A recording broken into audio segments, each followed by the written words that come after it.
Bienvenidos a 360 grados, soy Rina Musali. Esto es una visión global de Iberoamérica. Esta semana ponemos nuestra atención en dos eventos significativos para la región. La tercera ronda de negociaciones del Tratado de Libre Comercio de América del Norte, que finalizó en Ottawa, Canadá, después de que en la segunda fase de diálogo haya concluido sin acuerdos significativos. Hoy nos preguntamos sobre las prioridades negociadoras de México, Estados Unidos y Canadá, los puntos más polémicos del proceso renegociador y el ambiente político desatado bajo las amenazas de Donald Trump de abandonar este acuerdo trilateral.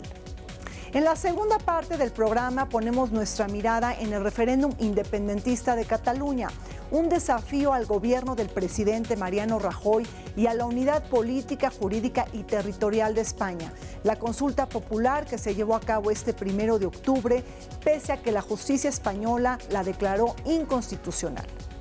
Acompáñenos con entrevistas, reportajes y análisis de lo más importante sucedido en nuestros países.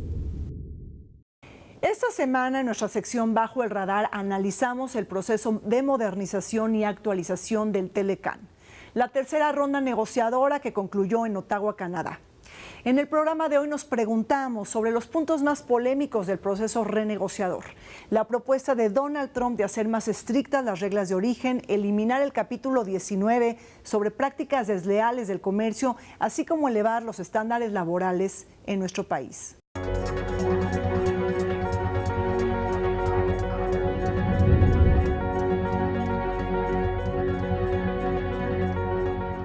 La llegada de Donald Trump a la Casa Blanca marcó un cambio en la relación entre México y Estados Unidos. Durante su campaña, el neoyorquino lanzó diversas amenazas a su vecino del sur, entre ellas, abandonar sin más el Tratado de Libre Comercio de América del Norte. Para Trump, tanto México como Canadá toman ventaja de su país gracias a este acuerdo y argumenta que ha generado una gran pérdida de empleos para la Unión Americana. Desde que el Telecán se aprobó en 1994, el peor acuerdo comercial jamás hecho por cualquier país, pienso, en el mundo. América perdió 1/3 de sus empleos manufactureros. Ya como presidente, Trump moderó su mensaje, condicionó su estadía en el Telecán a una renovación, una modernización que permita a los Estados Unidos, desde su punto de vista, sacarle provecho.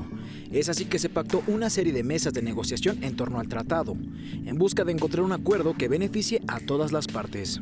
En ellas participan autoridades de alto nivel de los 3 países integrantes. La primera se realizó en la capital estadounidense, Washington, D.C., donde todas las partes manifestaron sus intenciones. México está comprometido a obtener un ganar-ganar-ganar para los 3 países. Queremos proteger el Tratado de Libre Comercio como generador de empleos y de crecimiento económico. El gobierno de Estados Unidos ha testificado que al menos 700,000 estadounidenses han perdido su trabajo a partir de ese tratado. Nosotros sentimos que NAFTA ha fallado mucho a los americanos.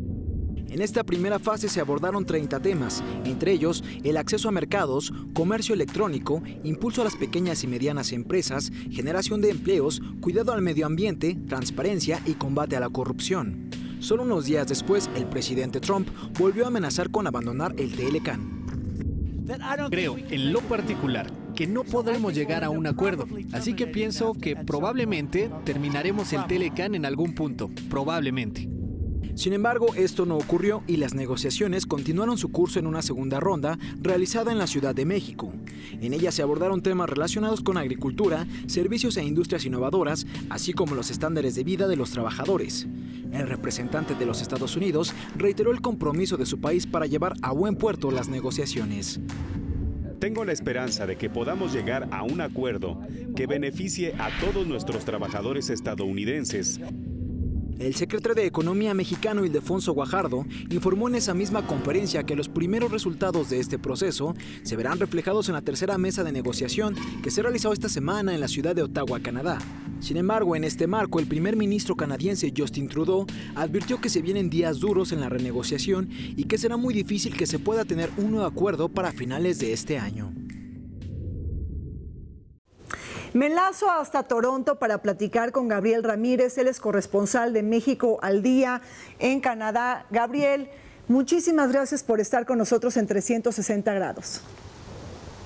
Rina Musali, es un placer y un privilegio poder participar en esta emisión de tu programa, arrancando la segunda temporada, que por supuesto te auguro mucho éxito y mucho profesionalismo en análisis puntual de lo que está pasando en el mundo. Gracias, Gabriel. ¿Cómo estás percibiendo el pulso político en Canadá en torno al Tratado de Libre Comercio de América del Norte, justamente cuando ya terminaron o ya finalizaron la tercera ronda de diálogos de este proceso de modernización?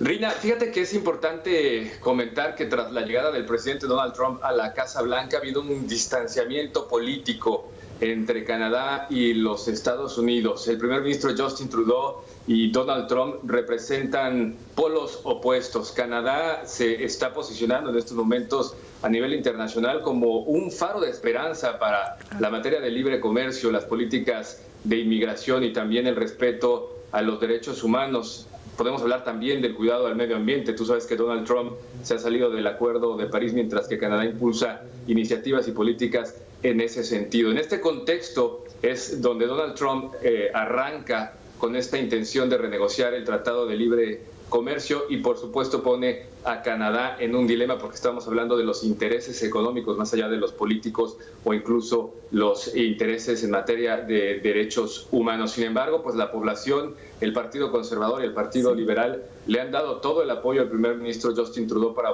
buscar el mejor de los acuerdos e incluso han considerado que no se puede ceder ante las intenciones o los intereses de Donald Trump. Están dispuestos a pagar el precio de salirse o terminar con este acuerdo. En este sentido, también Canadá está haciendo guiños y está volteando la mirada a otras partes de la geografía internacional. Por ejemplo, tú lo sabes, el principal mercado exportador de los estados de la Unión Americana es Canadá. Canadá incluso le compra, Rina, más productos a los Estados Unidos que China, Japón y el Reino Unido de manera conjunta. Es algo que ha tratado de dar a conocer el gobierno para resaltar la importancia y desde luego el buscar un buen acuerdo no solo con Estados Unidos, sino también con México. Oye, Gabriel, sabemos que hay varios puntos de choque, de controversia entre los tres países, tres posiciones negociadoras que no necesariamente están convergiendo, sobre todo objetivos iniciales muy distintos. Pero por otro lado, también sabemos que Estados Unidos junto con Canadá están reclamando elevar los estándares laborales de México. Y ahí está apareciendo este liderazgo de Jerry Díaz, quien es el líder del sindicato del sector privado más grande de Canadá, quien está reclamando sobre la política salarial en México y está buscando nivelar los sueldos de los tres países. ¿Cómo se está viviendo este tema de Canadá en materia de asuntos laborales frente a México?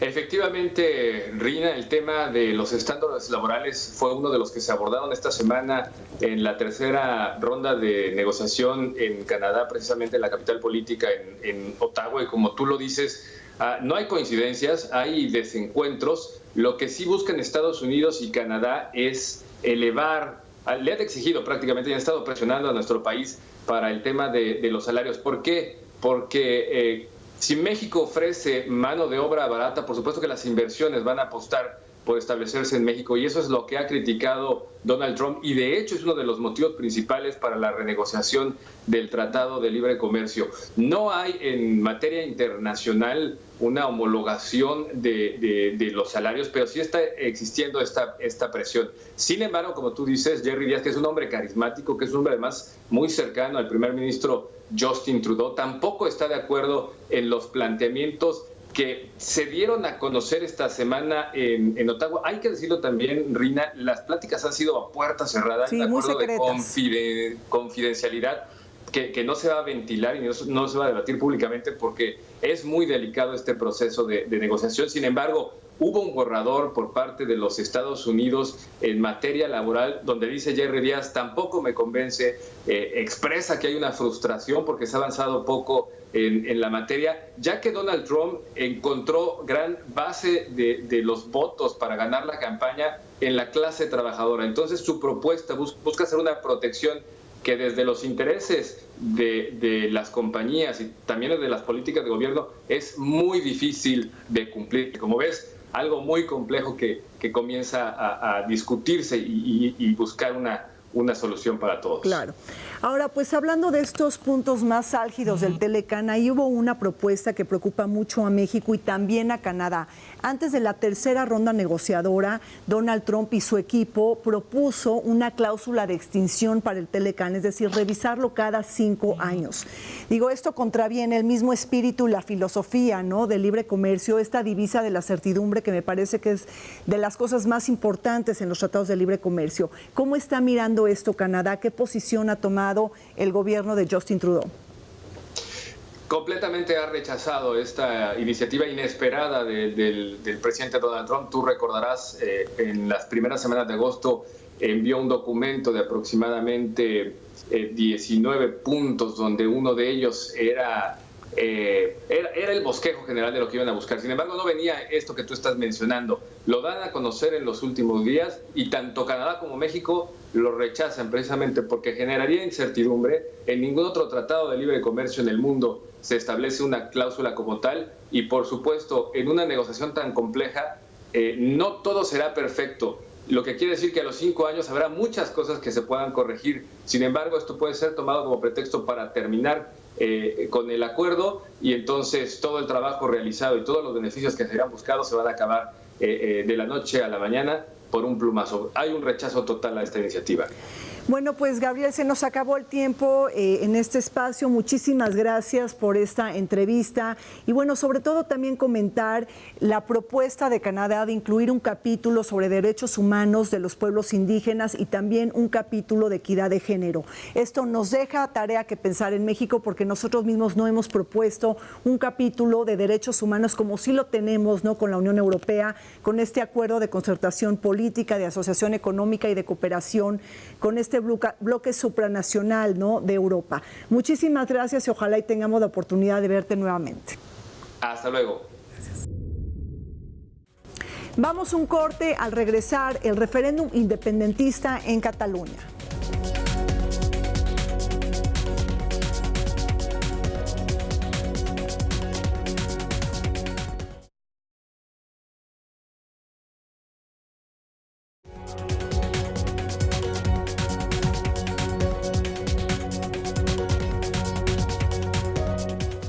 360 grados analiza el referéndum independentista de Cataluña, un tema que ha generado controversia en España, que ha dividido a la población catalana y que ha crispado a la Unión Europea. Recordemos que la Constitución española de 1978 establece la unidad indisoluble de la nación española, pero también reconoce el derecho de autonomía de las nacionalidades y diferentes regiones. Cataluña, la comunidad autónoma que genera el 19% del PIB español y que representa el 16% de la población total de España, celebró un referéndum independentista que no reconoce el gobierno español. Sin embargo, vale la pena preguntarse sobre las consecuencias de una hipotética independencia. Mientras que España perdería una quinta parte del PIB y vería reducida su posición dentro de la Unión Europea, Cataluña perdería su pertenencia al bloque supranacional europeo, una readmisión difícil de conseguir en aras de acatar tiempos y criterios de adhesión que se dictan desde Bruselas como producto de la necesidad de contar con el voto favorable de todos los miembros de la Unión Europea, incluido España. La guerra de posiciones entre el independentismo catalán y el centralismo español ha subido de tono. Mientras que la cuestión catalana demanda el derecho a decidir, el gobierno de Mariano Rajoy argumenta ilegalidad y contraposición con la Constitución. Me da muchísimo gusto tener la oportunidad de conversar con el doctor Tomás Pérez Bejo. Él es colaborador del periódico El País, y también con Fausto Pretelín, periodista y un experto en asuntos internacionales. Muchísimas gracias por acompañarnos en 360 grados. Buenas noches, Rina. Encantado de saludarte. Buenas noches, Rina. Muchas gracias. Gracias. Tomás, España se enfrenta a una cita importante este 1 de octubre con la celebración del referéndum independentista de Cataluña. Este referéndum que ha generado grietas en la relación entre Madrid y Barcelona y que también ha crispado a la sociedad. El referéndum que ha conducido a la polarización y a la división de la población catalana. Fausto. Sí, definitivamente, ¿no? Yo creo que ha sido una ruta crítica. Es impensable que en 8 o 10 años digamos que el segmento que está a favor de la independencia haya crecido entre el 11 y 12% a más del 40%. Entonces, ese elemento constitucional estaba sólido. Sin embargo, el Partido Popular, también hay que decirlo, su nacionalismo, ¿no?, lo ha llevado a polarizar a la sociedad. Claro. Con respecto al estatuto, hay que recordar que fue aprobado con una participación del censo catalán de apenas el 34%, es decir, o sea que la participación fue realmente muy baja. Es cierto que a partir de ahí se produce un uso de una especie de ofensa hacia Cataluña por parte del Partido Popular o por parte de Mariano Rajoy en este caso, y esto lleva a esta situación de crispación. Ahora, yo en esta situación de crispación distinguiría dos sectores. Un sector independentista que en realidad ha utilizado esta situación de crispación y eso ha llevado a los resultados actuales, y otro sector que se siente profundamente descontento por otros motivos que tienen que ver con la crisis económica, los problemas de financiación de Cataluña, etcétera. En este contexto, ¿cuál ha sido la estrategia de Rajoy? Considerar que ese grupo variable que puede estar o no puede estar a favor de la independencia, bueno, que con el tiempo se acabará desinflando. Esta es un poco la estrategia política de Rajoy. Me parece que lo hizo con un cálculo político también, ¿no? Quería convertirse en presidente y lo fue. Lo es actualmente. Sin embargo, hay que ver que hay dos realidades, ¿no? Es decir, el PP en Cataluña no pesa. Claro. El gobierno de Rajoy tendrá, ¿no?, un peso importante dentro de España, pero la realidad es que Cataluña es otra. Y eso me parece que Rajoy ha actuado con cierto paternalismo, con cierto desdén hacia los catalanes, hacia el gobierno catalán, y evidentemente con astucia, ¿no?, quizás de alguna forma también ilegal, ¿no? Obviamente, el presidente Carles Puigdemont se ha montado en la idea de que esto va porque va, ¿no? Entonces, claro, ahí hay una confrontación cultural más que constitucional. O sea, yo creo que la parte cultural está por encima de la Constitución cuando Rajoy no ha podido hacer política en Cataluña. Ha tenido que ir con los jueces, con la Constitución, con las leyes, para poder hacer política. Y la verdad es que de un presidente de un país se espera que haga política, ¿no? Ahora, hablando de esta Constitución, se reconoce esta unidad indisoluble, ¿no?, de la nación española, pero también el derecho de autonomía de las diferentes nacionalidades y regiones. Ahora, ¿por qué Cataluña no está cómoda con este estatus jurídico y político? ¿Hay algunas otras formas intermedias o fórmulas que pueden acomodar este conflicto? O sea, ¿qué realmente la está empujando hacia la independencia? Tomás. Yo, bueno, si tuviese una bolita de cristal para saber qué la está empujando, no. Yo creo que realmente, por un lado, tenemos una Constitución que efectivamente reconoce el derecho de las nacionalidades y regiones, porque además yo creo que esa es una precisión importante lo que has hecho. ¿Por qué no está contenta Cataluña o por qué se ha generado esta especie de crisis? Yo creo que fundamentalmente no es un problema de competencias, sino que es un problema que tiene que ver mucho con la crisis económica y con un problema no bien resuelto en la articulación, digamos, cuasi federal del Estado español. Y ese problema no bien resuelto es el problema de la financiación. Es decir, en un sistema en el cual hay transferencias por parte de las regiones ricas a las regiones pobres, regiones como Cataluña, Madrid, Baleares, son claramente deficitarias en las inversiones del Estado. Uno de los efectos quizás más llamativos de la crisis en Cataluña ha sido que el sistema de partidos ha saltado literalmente por los aires. Es decir, el Partido Popular prácticamente ha desaparecido en Cataluña, pero el Partido Socialista prácticamente también ha desaparecido en Cataluña. Convergencia y Unió, que lleva 30 años gobernando en Cataluña, no es prácticamente, ha desaparecido. Entonces, claro, en estos momentos la situación en Cataluña es que tenemos una estructura de partidos que no tiene absolutamente nada que ver con la que había hace 3 años. Claro, y quien ha ganado en esta crisis es Esquerra Republicana de Cataluña, que es un partido evidentemente que desde que nace es proindependentista y que ha escalado paulatinamente y seguramente va a tener el gobierno pronto. No sé, yo creo que habría que sacar la bola de cristal, ¿no? Pero las elecciones se respiran pronto, a corto plazo, en este año quizás, en noviembre, y ahí pues se va a dar una enorme sorpresa, o no sé si una enorme sorpresa, pero Esquerra Republicana tendrá ya el control del gobierno, me parece, y entonces iba a cambiar la geopolítica interna del país, porque ¿qué va a hacer Rajoy? Es decir, sentarse con Esquerra Republicana, que son ahorita antagonistas, ¿no? Dos partidos en los polos en términos de nacionalismo. Entonces yo creo que eso es interesante, ¿no? Es decir, quiénes son los ganadores, quiénes son los perdedores. Hay que decir que Jordi Pujol, con el partido emblemático de Convergencia, pues ha prácticamente desaparecido, ¿no? Su fuerza.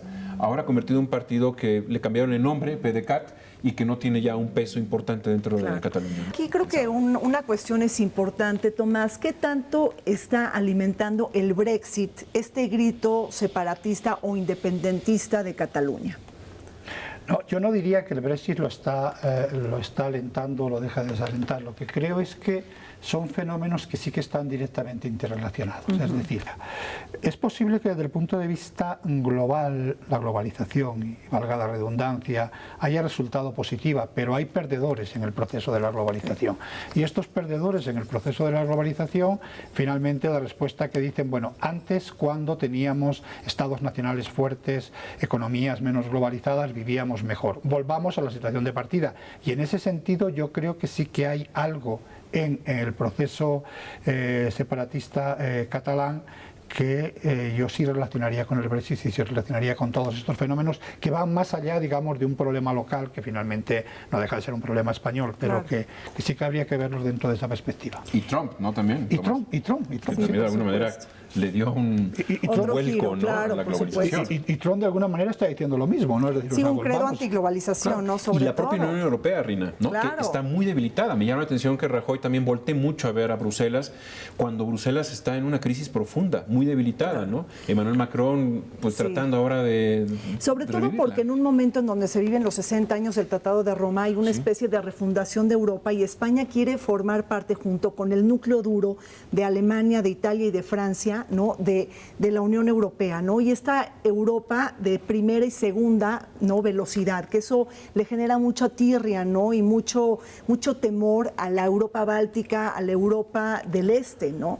Ahora, pero por otro lado, pensemos, en una hipotética independencia, sabemos que, el proceso no es jurídicamente vinculante y no se reconoce por el gobierno español, pero también los catalanes lo tendrían que pensar dos veces porque dejarían de pertenecer a la Unión Europea, ¿no? Totalmente. Yo creo que en la euforia, ¿no? En la fiesta de la nación y la cultura, el idioma, pues se deja un poco el día después, ¿no? Es decir, un poco también lo que sucedió con el Brexit. Sí, bueno, el día después ya mucha gente se arrepintió, muchos adolescentes querían salir a votar, que se repitan el referéndum, porque en realidad, pues, ¿qué va a pasar ahora? No, es una parte fundamental. Lo que pasa es que también ahí volvería otra vez a distinguir. Hay un sector en la sociedad catalana política que quiere la independencia a costa de lo que sea. Es decir, y entonces hacer planteamientos de que qué va a pasar el día después les es irrelevante porque el objetivo es la independencia en sí. Por lo tanto, puesto que es la independencia en sí, decirles que van a quedar fuera de la Unión Europea, a mí de hecho me llamó la atención porque la CUT en la última manifestación se dedicó a quemar banderas de la Unión Europea, banderas de España y banderas de Francia. Es decir, viene muy claro, es un partido antisistema, que la alternativa de Cataluña es salirse de todo organismo que tenga que ver, sea España o sea la Unión Europea. Estos ajustes de cuentas en los referendos, en las consultas públicas, en muchas ocasiones sirven para negociar mejores términos de intercambio, ¿no? Con los centralismos políticos, ¿no? Las autoridades federales. Entonces, bueno, pues vamos a ver qué pasa ahí. Y bueno, ya una última pregunta, un último comentario. ¿Qué estamos viendo ahora en esta globalización, ¿no? O sea, estamos viendo que en un mundo globalizado y en permanente contradicción se están fortaleciendo estas fuerzas nativistas, localistas, nacionalistas y que están poniendo a temblar prácticamente las fronteras de la Unión Europea, ¿no? Digo, lo hicieron los escoceses en su momento cuando Reino Unido pues ya era parte de la Unión Europea, los catalanes, hay otros movimientos en España que no podemos olvidar, ¿no? El País Vasco, hasta el nacionalismo aragonés, o sea, es decir, tenemos varios movimientos ahí que están presionando, ¿no? El cambio del status quo a nivel internacional. No sé si sea todavía muy temprano para decir si el péndulo está de alguna forma girando hacia el sentido contrario de la propia globalización. Pero yo creo que sería obligado detenernos y analizar un poco lo de la primavera árabe, lo que detona el fenómeno de las migraciones, lo que detona la guerra civil en Siria y de alguna forma lo que se traduce en esos componentes migratorios que van a Europa y que la propia Unión Europea no quiere asimilar. Los países no lo asimilan a pesar de que se hayan distribuido algunas cantidades de personas, ¿no?, alrededor de los 29 países. Yo creo que ese es un fenómeno que hay que tomar en cuenta porque también está el Estado Islámico, también está la guerra civil en varios países, lo que sucedió en Egipto, ¿no?, cuando un presidente llega a través de las urnas y después es derribado. El folclore, ¿no?, de muchos países de que sí, se va a asimilar mucho a la democracia en esa región y no fue así. Y yo creo que ya este fenómeno de la primavera árabe se traduce en un invierno europeo social, claro, migratorio, y estamos viendo estas reacciones, ¿no?, el terrorismo en Francia, en París, en Marsella, en Londres, y quizás habrá que replantear, sobre todo en la Unión Europea, ¿qué unión quiere en el corto plazo, en el mediano plazo y en el largo plazo, ¿no? Tomás, un último comentario. Sí, yo querría seguir esto porque me parece que es una beta interesante. Yo creo que hay un problema de fondo que es en estos momentos la Unión Europea no sabe muy bien lo que quiere ser. O sea, no sabe muy bien lo que quiere ser. Fue un proyecto en principio enormemente ambicioso. Finalmente yo supongo que, en muchos de los padres fundadores de lo que primero se llamó la Comunidad Económica Europea había casi un proyecto de Estados federales de Europa. En estos momentos esto se está viniendo un poco abajo, pero se está viniendo un poco abajo, entre otras cosas, por fenómenos emigratorios muy fuertes. O sea, yo creo que no es demasiado arriesgado afirmar que Francia, por poner un ejemplo paradigmático y que yo creo que es clave en el proceso de la Unión Europea, nunca va a volver a ser ese país cristiano blanco que fue. Es decir, o sea, eso es algo que se acabó. Ahora, que haya gente que lo añore es otra cosa, y sí que hay muchas gentes que lo añoran. Estamos hablando de un partido como el Frente Nacional Francés que está obteniendo por encima del 20% de los votos. Por encima del 20% de los votos es muchísimo, y estamos hablando no de un país relativamente marginal dentro de la Unión Europea, claro, no estamos hablando de Polonia, estamos hablando del centro de la Unión Europea, y en el cual tenemos a unos grupos sociales que están dando su apoyo a un partido que está negando lo que ha sido la política oficial de Francia en los últimos 50 años. Pues es así, hay motivos de preocupación. Bueno, pues les agradezco muchísimo su participación, su compañía en esta mesa de análisis sobre el referéndum independentista en Cataluña. Tenemos que estar pendiente de este choque de fuerzas que se está dando entre esta proliferación de soberanías y el gobierno español. Gracias y ojalá y los podamos ver pronto en esta mesa. Buenas noches, Rina. Gracias. Gracias, buenas noches. En un mundo globalizado e interdependiente y en permanente contradicción, cobra vigencia la explosión de los nacionalismos y las fuerzas localistas y nativistas que pugnan por un nuevo status quo. Las aspiraciones independentistas de algunas regiones de España, de Francia, de Italia y de Bélgica y de otros países que ponen a temblar las fronteras de la Unión Europea. Iberoamérica no puede ser ajena a este debate público, el choque de fuerzas entre los centralismos y la proliferación de soberanías. Se nos acabó el tiempo en 360 grados. Soy Rina Musali. Los esperamos todos los domingos por el canal Iberoamericano.